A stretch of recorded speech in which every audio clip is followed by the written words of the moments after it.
ಬಹಳ ಮುಖ್ಯವಾದ ಅಂಶ ಏನಂದರೆ ನಾವು ನಾಡಿ ಬಗ್ಗೆ ತಿಳ್ಕೊಳ್ಳೋದು. ಬರೀ ನಾಡಿ ಹಿಡಿದ್ರೆ ನಮ್ಮ ಗುಣ ವಾತ ಪಿತ್ತ ಕಫ ಹೇಳ್ತಾರೆ, ಬಹಳ ಸೂಕ್ಷ್ಮ ಗುಣಗಳು, ದೇಹದ ದೋಷಗಳನ್ನು ಕಂಡುಹಿಡಿಬೋದು.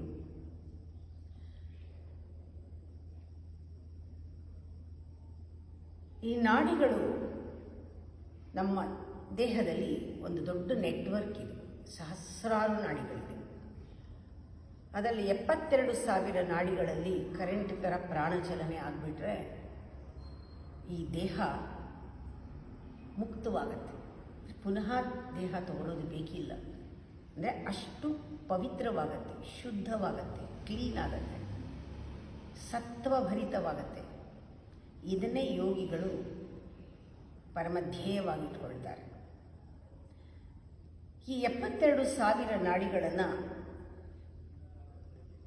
ಸಂಪೂರ್ಣವಾಗಿ ಕನೆಕ್ಟ್ ಮಾಡಿರೋದು ನಮ್ಮಲ್ಲಿರೋ ಚಕ್ರಗಳು. ಅದರಲ್ಲಿ ಷಟ್ ಚಕ್ರಗಳು, 7 ಚಕ್ರ, 7ನೇದು ಸಹಸ್ರಾರ. ಈ 6 ಚಕ್ರಗಳು ಯಾವ ರೀತಿ ಪ್ರಾಣಾಯಾಮದಲ್ಲಿ ಕೆಲಸ ಮಾಡುತ್ತೆ?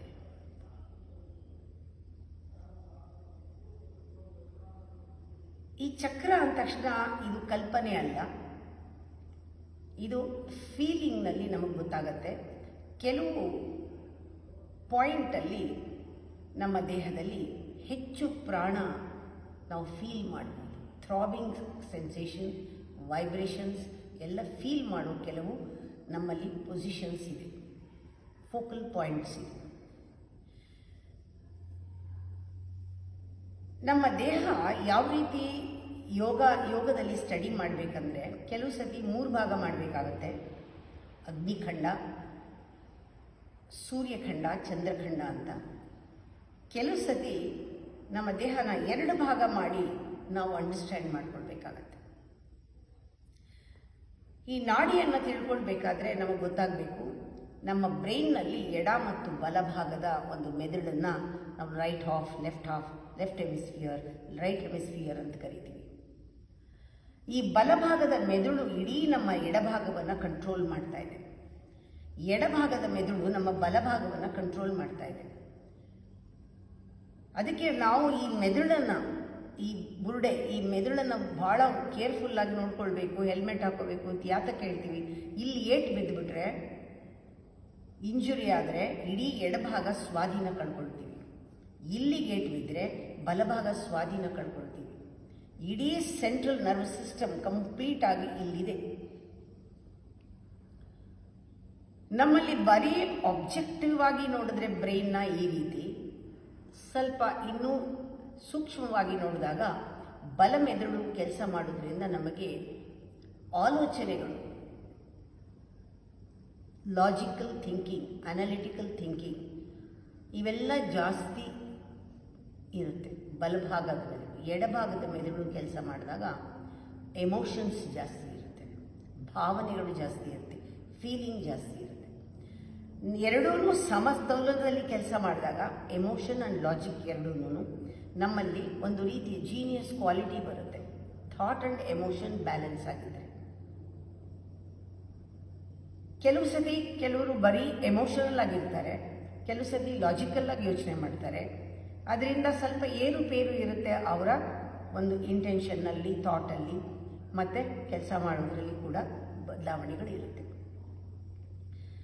ಈ parasympathetic and sympathetic nervous system ಬ್ಯಾಲೆನ್ಸಲ್ಲಿ ಇರಬೇಕಾದ್ರೆ ನಮ್ಮ ದೇಹ ಕೂಡ ಸಮಶೀತೋಷ್ಣ, ಅದು ಬ್ಯಾಲೆನ್ಸ್ ಆಗಿರಬೇಕು. ಹೆಚ್ಚು ಬಿಸಿ ಇದ್ದರೆ ಕೂಡ ಸರಿ ಇಲ್ಲ, ಡಾಕ್ಟರ್ ಹತ್ರ ಹೋಗಬೇಕಾಗತ್ತೆ.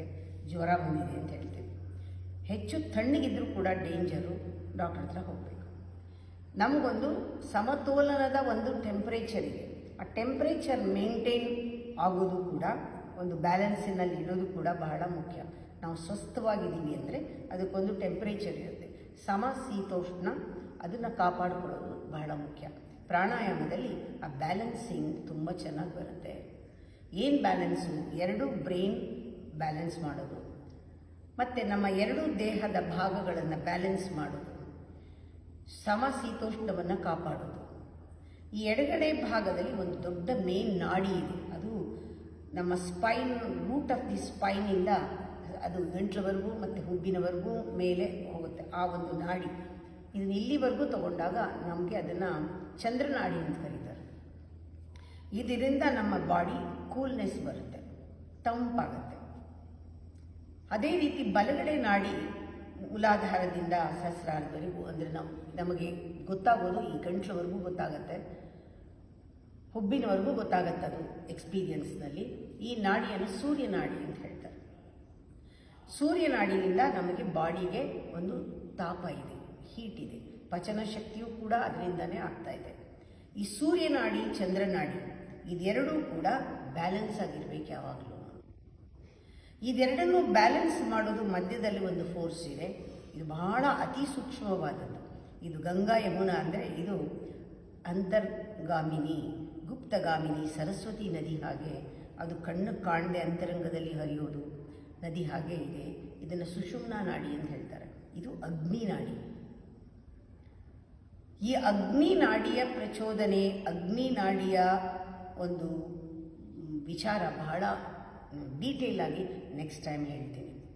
ಈ ಅಗ್ನಿ ನಾಡಿ ಅಂದ್ರೇನೆ ನಮ್ಮಲ್ಲಿ ಜಠರಾಗ್ನಿ, ಚಿದಗ್ನಿ, ಅವಹನಿ ಅಗ್ನಿ, ಗಾಢಪದ ಅಗ್ನಿ ಇವೆಲ್ಲವೂ ಅಗ್ನಿಗಳಿದೆ. ಅದು ಅದರ ಕೆಲಸ ಮಾಡುತ್ತೆ. ಈ ಅಗ್ನಿ ನಾಡಿಯಲ್ಲಿ ಹರಿಯೋದೇನೆ ಕುಂಡಲಿನಿ ಶಕ್ತಿ. ಇದು 3 ಸುತ್ತು ಸುತ್ತಿ ಮಲಗಿ ಸುಪ್ತವಾಗಿರುತ್ತೆ. ನಮ್ಮ ಒಳಗಡೆನೆ ಅದು ನಿದ್ದೆ ಮಾಡ್ತಾ ಇರುತ್ತೆ, ತಮಸ್ಸಿನಲ್ಲಿರುತ್ತೆ. ಅದನ್ನು ಎಬ್ಸೋದು, ಅದು ಎದ್ದು ಬಂದಾಗ ಸುಷುಮ್ನಾ ನಾಡಿ ಒಳಗೆ ನಾವು ಎಷ್ಟರ ಮಟ್ಟಿಗೆ ಆ ಪ್ರಾಣಚಲನೆ ಆಗುತ್ತೆ ಅದು ಬ್ಯಾಲೆನ್ಸ್ ಮಾಡ್ತಾ ಹೋಗುತ್ತೆ ಇಡ ಮತ್ತು ಪಿಂಗಳ ನಾಡಿಗಳನ್ನು. ಆ ಮಧ್ಯದ ಸರಸ್ವತಿ ನಾಡಿ ಹರಿಯೋದೇನೆ ಜೀವನದಲ್ಲಿ ಬಹಳ ದೊಡ್ಡ ನಮ್ಮಲ್ಲಿ ಒಂದು ಈವೆಂಟ್ ಲೈಫ್ನಲ್ಲಿ. ಕುಂಡಲಿನಿ ಪ್ರಚೋದನೆ ಒಂದು ಈವೆಂಟು. ಕುಂಡಲಿನಿನ ಸರಿಯಾದ ರೀತಿಯಲ್ಲಿ ಚಾನಲ್ ಮಾಡೋದು ಒಂದು ಆರ್ಟು, ಯೋಗದಲ್ಲಿ ಒಂದು ಆರ್ಟು.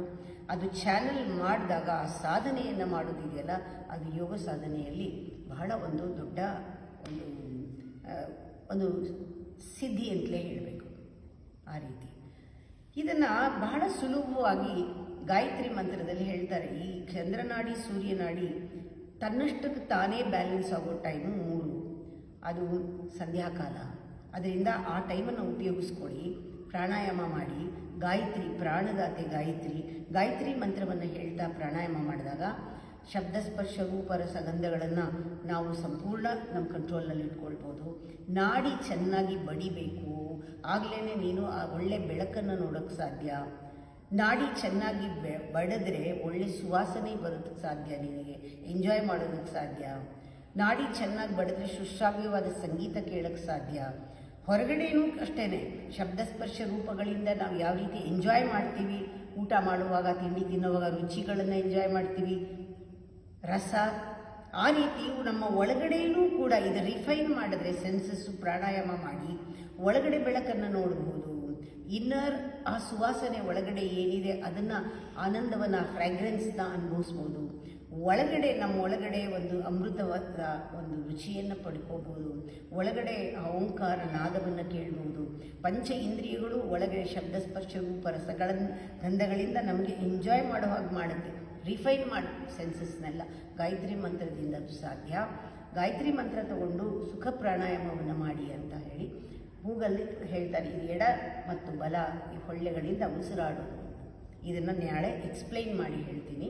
ಯಾವ ರೀತಿ ಈ ಚಂದ್ರಭೇದನ, ಸೂರ್ಯ ಭೇದನ ಮಾಡ್ತಾ ಚಂದ್ರನಾಡಿ, ಸೂರ್ಯನಾಡಿಗಳಲ್ಲಿ ಅನುಲೋಮ ವಿಲೋಮ ಮಾಡ್ತಾ ಪ್ರಾಣನ ಬ್ಯಾಲೆನ್ಸ್ ಮಾಡಿ ಮಧ್ಯದ ಸುಷುಮ್ನಾ ನಾಡಿಯಲ್ಲಿ ಯಾವ ರೀತಿ ಪ್ರಾಣವನ್ನು ನಾವು ಪ್ರಾಣಚಲನೆಯನ್ನು ಮಾಡಿ ನಾಡಿನಲ್ಲಿ ಅದನ್ನು ಕುಂಡಲಿನಿ ಹರಿಯೋ ಹಾಗೆ ಮಾಡೋದು.